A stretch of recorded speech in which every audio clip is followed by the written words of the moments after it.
Namaste, everyone. Welcome to our next session of Sea and Rights live from Women Deliver Conference 2026. And the theme, gender sensitive local actions are critical for reducing NCDs and ending TB tobacco use. Sea and Rights live at the Women Deliver Conference sessions are being hosted at D03 Exhibition Space in Melbourne, Australia. All sessions are hybrid, live streamed and host online and on-site speakers and participants, including media. This Sea and Rights session is hosted by Asia Pacific Cities Alliance for Health and Development, or APCAT, we can say, Global Center for Health Diplomacy and Inclusion, CSDI, and CNS with partners like Women Delivered Conference 2006, International Planned Parenthood Federation, IPPF, Asian Pacific Resource and Research Center for Women, ARO, Asia Pacific Media Alliance for Health, Gender and Development Justice, APCAT Media, and Health TV Online Nepal. This session underpins gender justice that increases vulnerability of girls and women to infections, as well as major access barriers to health services for prevention, early and accurate diagnosis, treatment, care, and support for non-communicable diseases. So we have with us 4 panelists today. I want to welcome you all. And without any further delay, let me invite Dr. Tara Singh Bum. Dr. Bum is the Board Director of Asia Pacific Cities Alliance for Health and Development, APCAT, which is a regional alliance of subnational government leaders like mayors and MPs. Dr. Bum is also the Asia Pacific Director for Tobacco Control at Vital Strategies and former Asia Pacific Director of the Union. I want to welcome Dr. Bum. Over to you. Thank you very much. Can you hear me? Yes. That's great. Yeah, good afternoon and good morning, good evening. So I think we are from the different time zones, but we all are family here to really address some issues about TB, tobacco, and other NCDs. So it is really a great honor to speak in this issue, and also it's one of the demanding the issue for all of us, because it creates urgency to eliminate TB and tobacco and other NCDs related disease. You all know tobacco and TB are two epidemics that reinforce one another.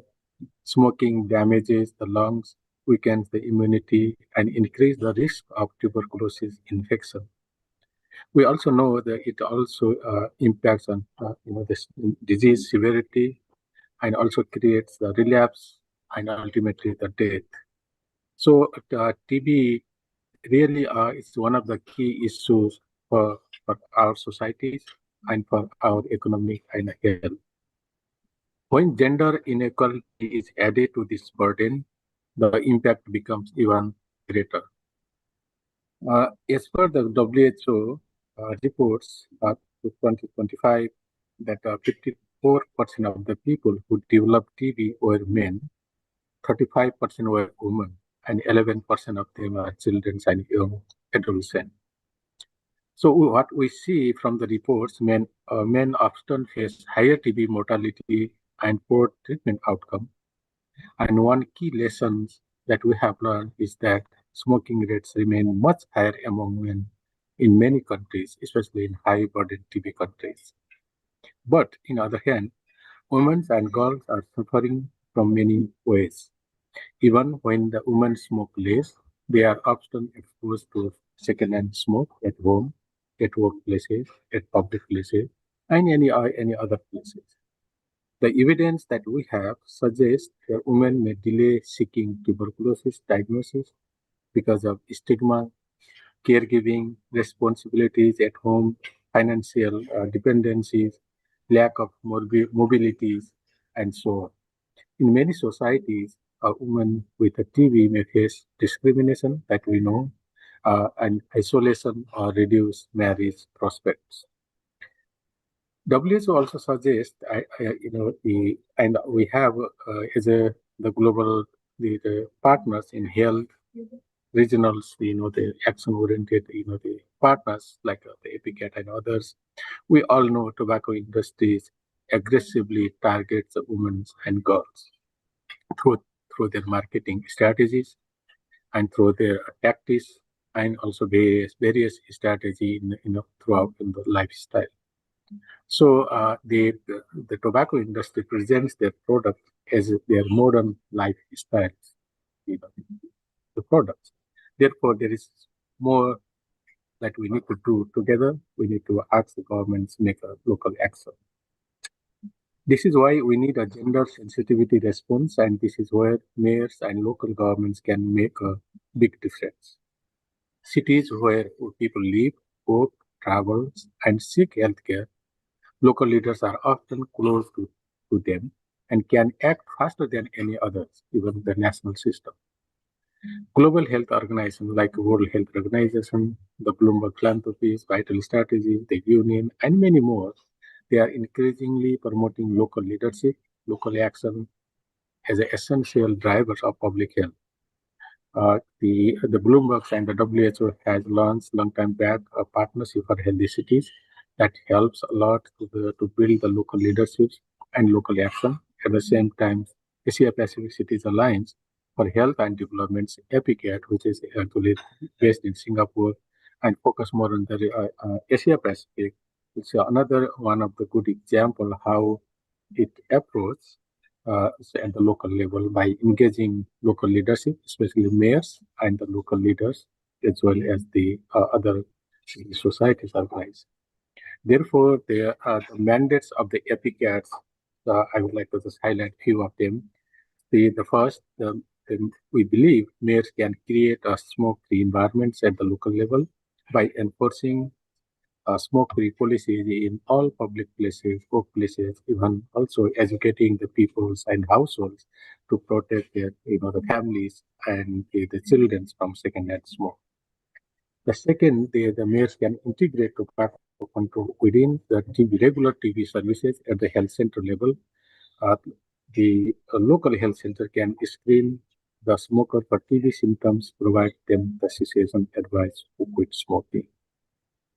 The third, mayor can design services that meet gender needs. How? The mayors can design the clinic flexible hours for the opening and closing hours of the health clinics at the community level. The mayors can also do the community-based screening, mobile screening units, and women-friendly health services, and also provide some childcare support as well. So these are some support that can be done easily at the local level through the local governments. The fourth, mayors can ban all types of tobacco advertising, promotion, and sponsorship to really prevent the youth smoking and also stopping the marketing tactics of the tobacco industry that targets women and girls most of the times. The fifth, the mayors can use local data and for local solutions. The cities can track smoking rates, TB incidents, and also treatment outcomes by sex, by age, or by different geographic locations as well. That helps to make strategic the intervention at the community levels with belief that no one left behind. Therefore, the mayor's role is always a key at the local levels. Mayors are not only the city, the leaders, they are also public health leader as well.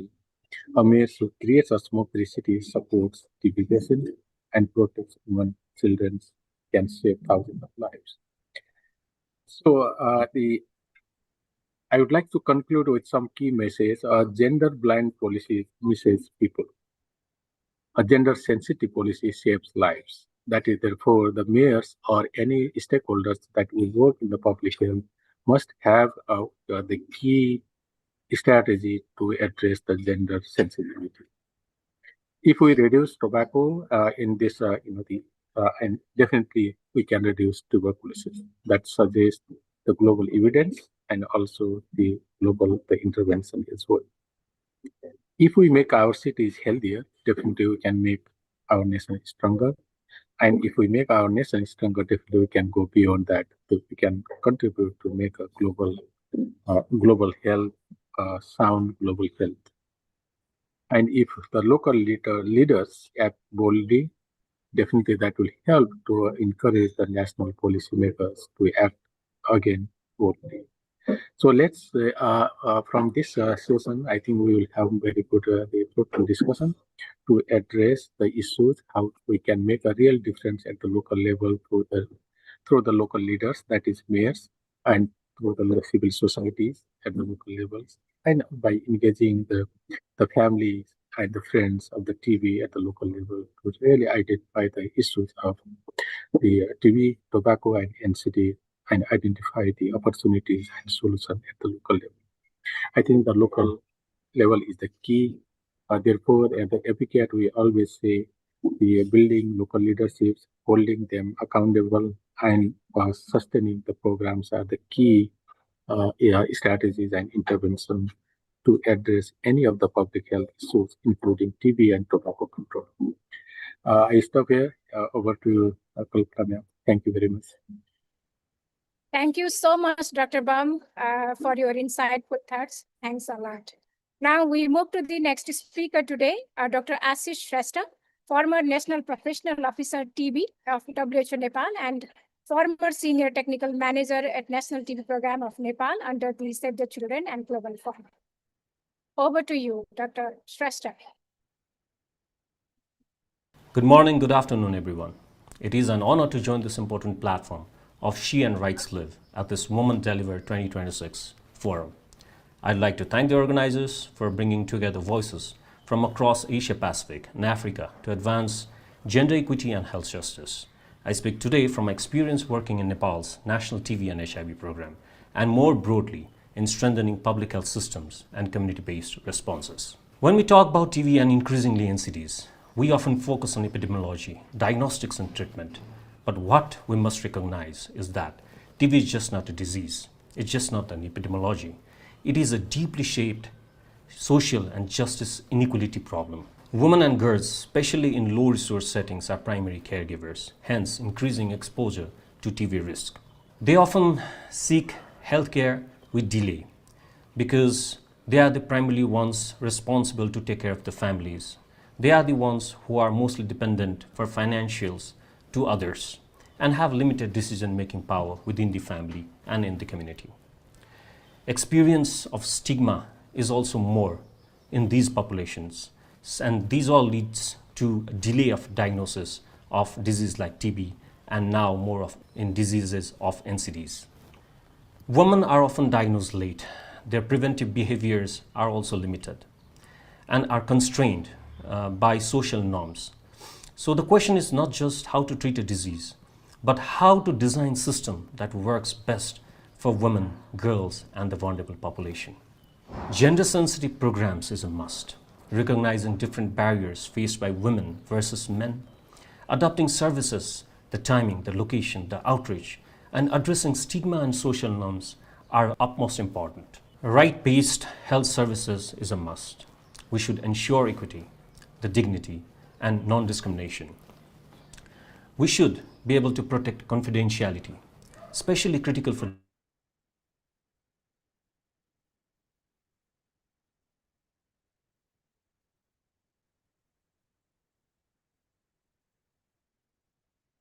Maybe internet issue? and see the individual in their social context and not just someone with a disease. We should be able to integrate programs like TB, HIV, nutrition, and NCD services and reduce fragmentation in TB care, especially at the community level. In Nepal, one key lesson that we learned is that national policies alone are not enough. Local actions and local level investment is where the impact happens. The role of subnational governments in context of where there is federalization, where there are local governments, now play a major role. Cascading of responsibilities from federal to local government is of utmost importance. When local leaders own TB programs, when municipalities start investing in active case finding, when TB is integrated into primary healthcare at the basic service unit and are integrated into social protection, these lead to an overwhelming response in TB program, and not just in TB as an epidemiology, but TB as a whole. Moving ahead, integration with other programs is of key importance. TB-HIV collaboration is of significant importance in Africa as well as Asian context. Moving forward, integration with diabetes program is now a future challenge for developing as well as developed nations. Integration with nutrition programs, tobacco programs, initiatives, maternal and child services, community and frontline engagement is of utmost importance. Female community health volunteers and outreach workers are critical. Community-led interventions help reach migrants, reach urban poor, reach homeless population, reduce stigmas, improve utterance, and basically are the voices of voiceless. So engaging community is of utmost importance if we are to holistically address TB. Innovation and research are also of equal importance.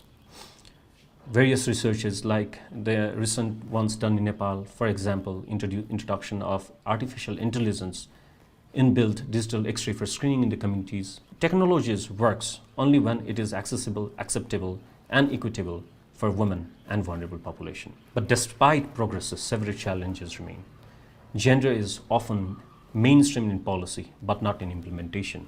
Data is not always disaggregated and used for decision making. Fragmentation between TB, NCDs, and other programs remain, and there is limited focus on women's and vulnerable population, especially in terms of mental health and social protection. So what we need to do next? What challenges remain? I'd like to highlight 4 priorities.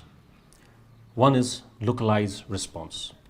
As I mentioned earlier, empowering municipalities, having them accountable is of utmost importance. Integrating services at central as well as at the implementation level, for example, with TB, NCDs, nutrition, and basic health services must all come together. Investing in community system, especially with women-led and community-led initiatives, are of utmost importance.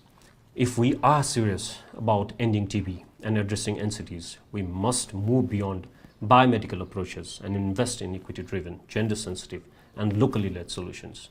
Women and girls are not just beneficiaries, they are central to the solutions. Let us design system that recognizes their realities, protect their rights, and empower their leadership. Thank you, and best of luck for everybody. Thank you, Dr. Shrestha, for your knowledge-rich information. Here, Dr. Shrestha and Dr. Tara Singh underline the importance of local actions to deliver on global goals like ending tobacco use or ending TB and preventing NCDs.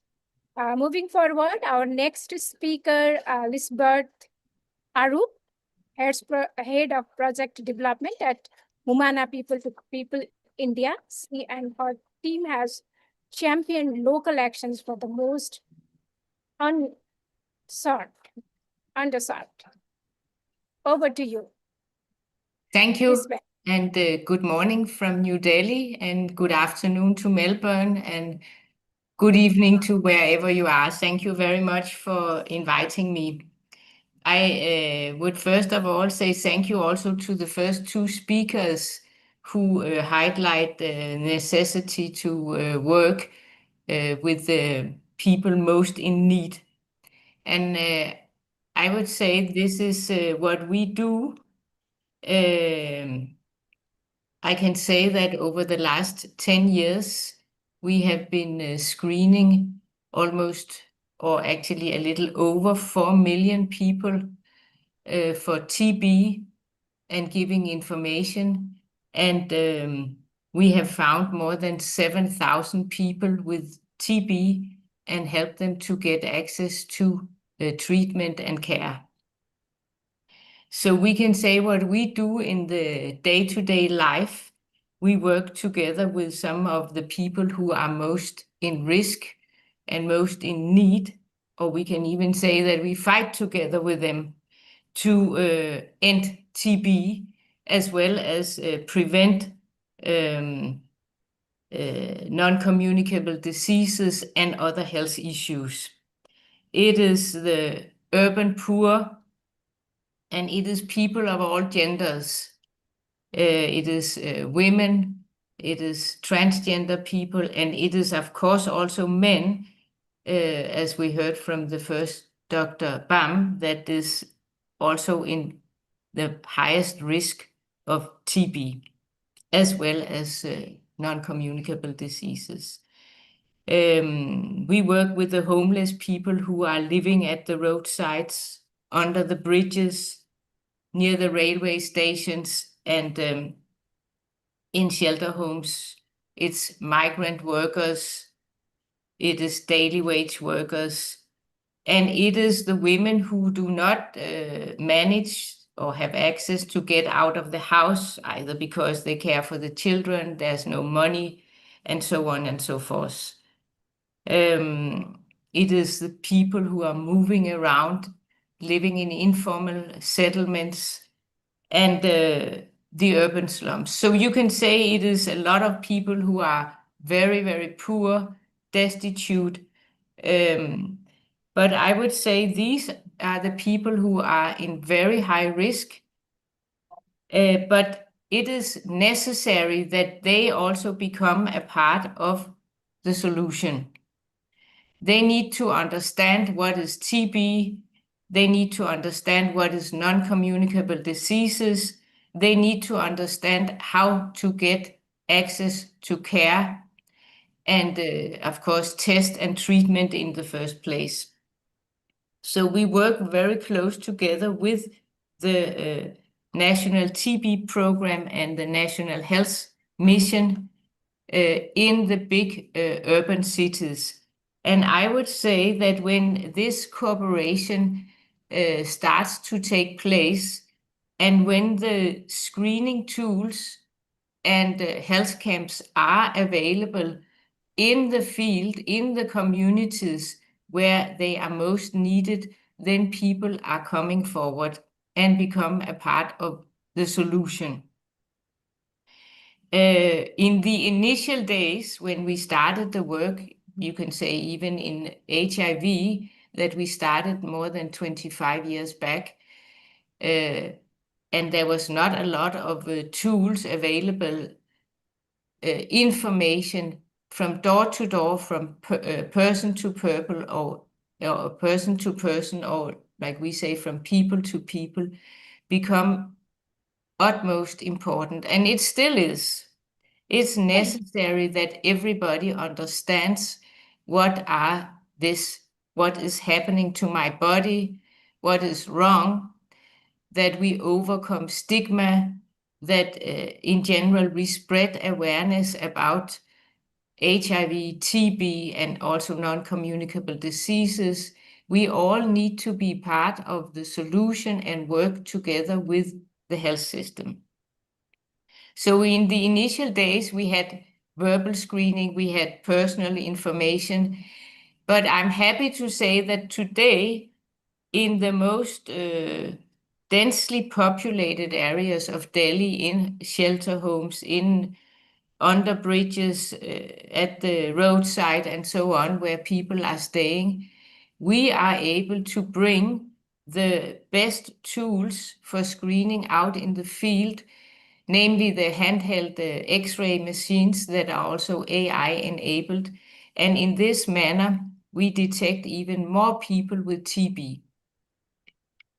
And then our solid collaboration with the National TB Program has also enabled a very effective collaboration, and that we every day at our health camps, screening camps, when people are detected as presumptive or with symptoms of high BP or high blood sugar, we do not only refer, we take tests. If it's about sputum, we collect the sputum, we transport directly to the labs and ensure that testing is done with the best equipment, like the TrueNet machines or other NAT testings.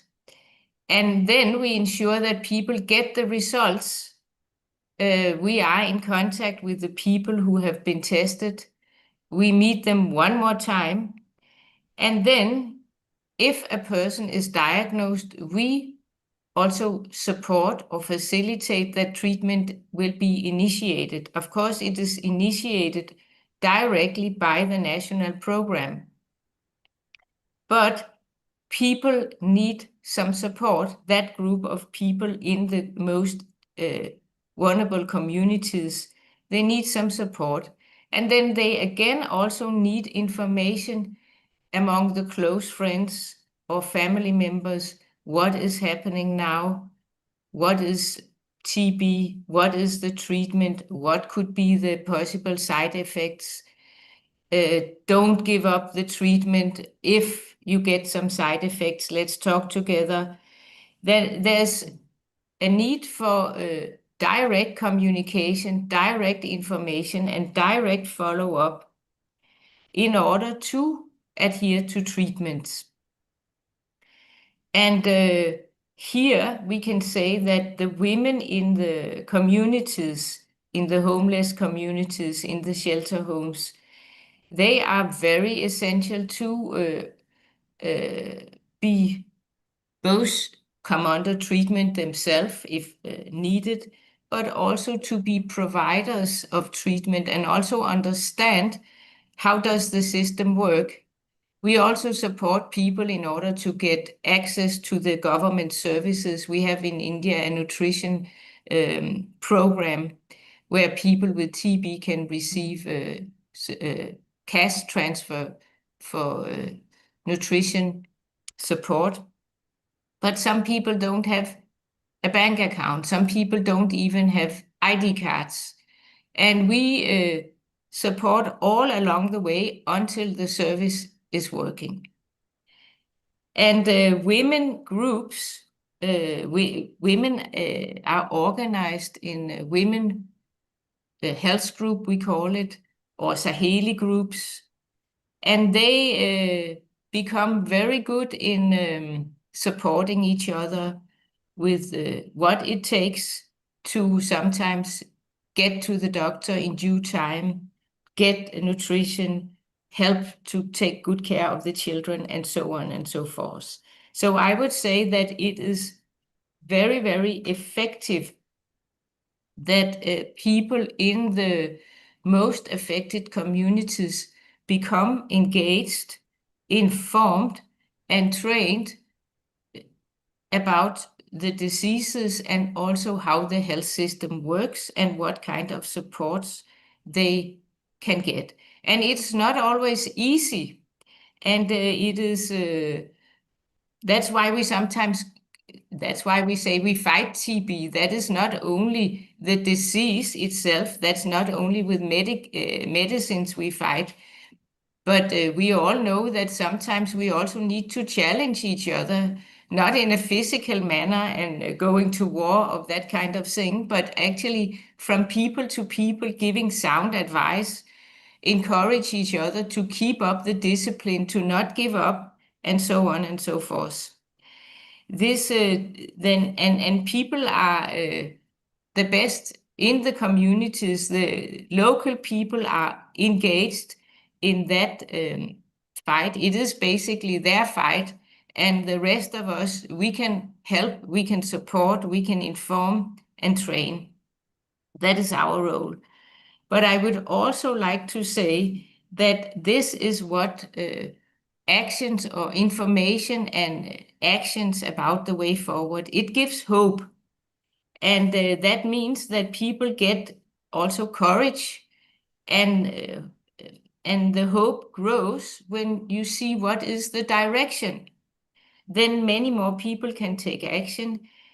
And last but not least, I would say that the engagement of people in the communities through locally hired community mobilizers, as well as working together with a lot of people who voluntarily engage in this daily work and this fight.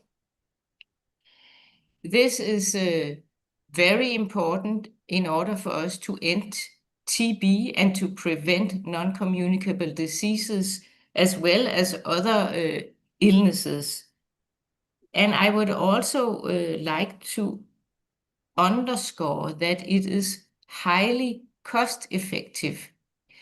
It is the last part of the money we need to spend, whether the public money or money comes from private partners like companies through CSR or even foundations who want to support. It is highly cost effective to support the last $100 it costs to actually work directly in the field to find and to support a person with TB to get under treatment and to get cured.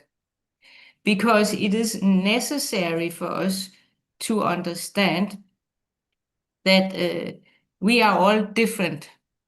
We are all unique personalities, and we all need a direct people-to-people approach and support, whether we are like any kind of gender, have different cultures, different beliefs, and so on. It is necessary with a sensitive approach to work together. So we need to get to know each other, and we need to put focus on and also money to support this that is often called the last mile delivery. It is not more expensive than to develop new medicines or new diagnostic tools. And now we have both very good medicines, we have very good diagnostic tools. Then we need to get them out to people who need them the most, and it can be done. So with this, I would also say that people thrive in their communities when they feel a sense of belonging and engage in interactions with one another. And that belonging is a fundamental human need, and this is what works in TB care and also in preventing non-communicable diseases. Thank you. Thank you. Thank you so much, Lisbeth. Let us hope in all communities and countries, governments prioritize people first and serve them with equity and justice.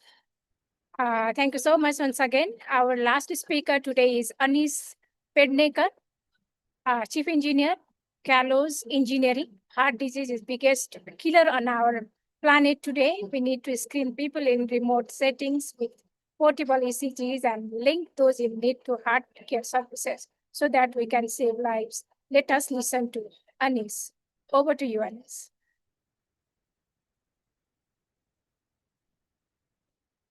Picture a young woman in the highlands of Vitilevu or an outer island of Samoa. She is 24, 6 months pregnant, and for weeks she has been short of breath climbing the path to her home. Her family thinks it's the pregnancy. She thinks it's the pregnancy, but it's not the pregnancy. She has rheumatic heart disease. She has had it for years, quietly, since adolescence, and pregnancy has finally unmasked it. In this region of the world, the Oceanic Pacific that is hosting us this week, she is not rare. 1 to 3 in every 100 people around her carry the same disease, and most of them are women like her. The test that could have saved her life was invented in 1903. It costs less than a phone, and she will almost certainly never receive it in time. This is what I want to talk about today. Not a device, but a gap. The largest unspoken women's health gap in the world, and an architecture that could close it. So let me put some numbers on the floor. Roughly 1 in 3 women's deaths worldwide is cardiovascular every year. That is more than twice as many deaths in women as every form of cancer combined. In 2019, 8.9 million women died of cardiovascular disease. Ischemic heart disease is the leading cause of premature death for women in 98 countries. And yet, when a woman walks into an emergency room, clutching her chest, the literature tells us something that should stop the room. She's roughly 50% more likely than a man to be misdiagnosed. Her symptoms get labeled anxiety, gastritis, stress. She is sent home. She receives fewer ECGs, fewer angiograms, fewer referrals, fewer life-saving interventions than a man who walks in with the exact same complaint. Heart disease in the global cultural imagination is a man's disease. Women die for that imagination. This is the first thing I want you to carry into the rest of the conference. Women's cardiovascular health deserves a much louder seat at the table than it currently has. Not in place of anything, alongside everything. Cardiovascular disease is now the single largest indirect cause of maternal mortality. More than a third of pregnancy-related maternal deaths globally. And up to 68% of those deaths are preventable with timely diagnosis. Let me say that again. 68% are preventable if we found her in time. And one disease is behind most of these deaths: rheumatic heart disease. Rheumatic heart disease is twice as common in women than in men. 80% of people living with it are in low and middle income countries. Its highest incidence in young women today is in Eastern Sub-Saharan Africa. The largest absolute burden sits in South Asia, and in this region, the Pacific, its prevalence is among the highest anywhere on Earth, reaching 1 to 3% of the population. And here's the part that should keep us awake. It's not a pregnancy disease. It is a chronic disease that lives in the bodies of girls and women throughout their lives, accumulating quietly from a childhood strep infection, scarring the valves, often producing no symptoms at all until pregnancy, middle age, or menopause forces the failing heart to declare itself. By the time it does, much of the damage is already done, and the incidence in women of reproductive age is rising. Between 1990 and 2021, it went up, not down, in young women. Now, when I describe this to ministries and donors, the reply I hear most often is, we need more technology, more machines, more specialists. I want to push back on that. A 12-lead electrocardiogram is 122 years old. It is one of the cheapest, simplest, most information-dense tests in medicine. It should be everywhere, but it's not. Why? Not because the test is hard, because the architecture is wrong. We built cardiac care around cardiologists. We built cardiologists into cities. We built cities far from villages, and then we told women in those villages to travel with us. Even in the United States, a country with every advantage, 46% of counties do not have a single practicing cardiologist.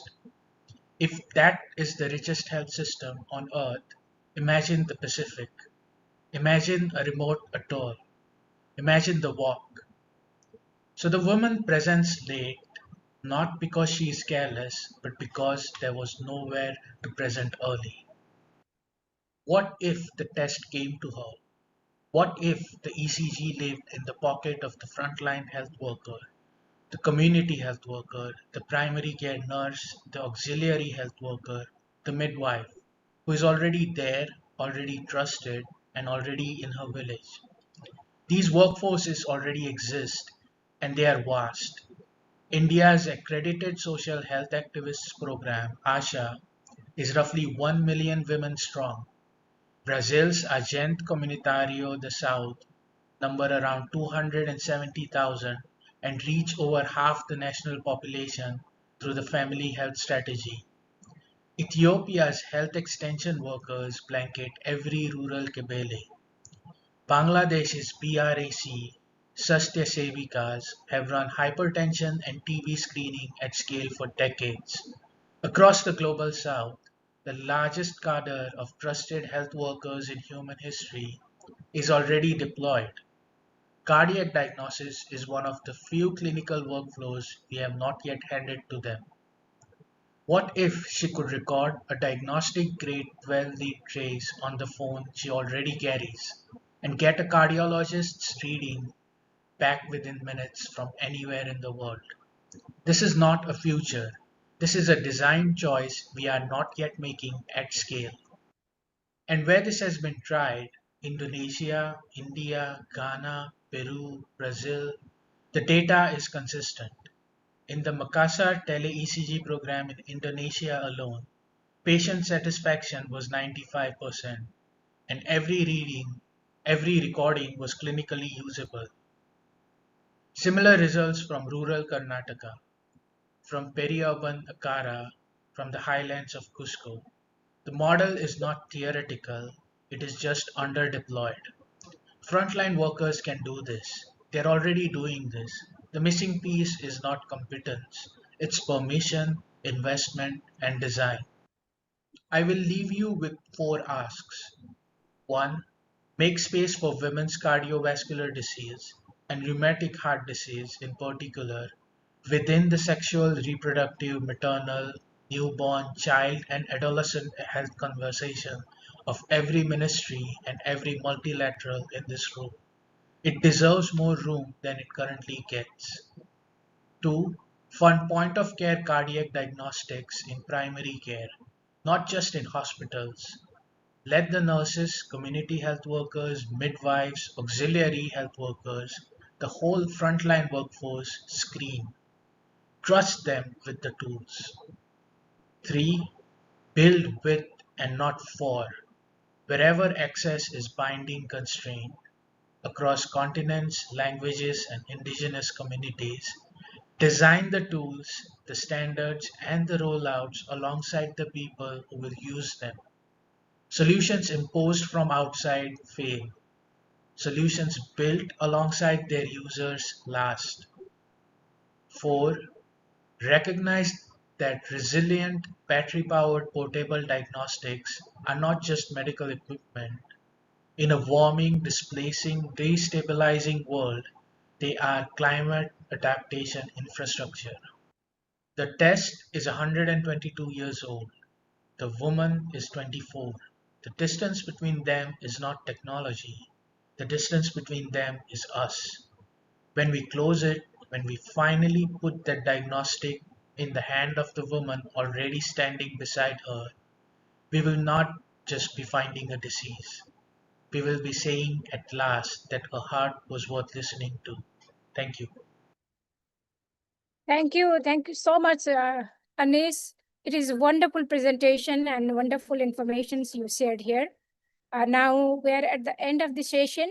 Friends, at local level, we need to ensure well-coordinated health and gender response.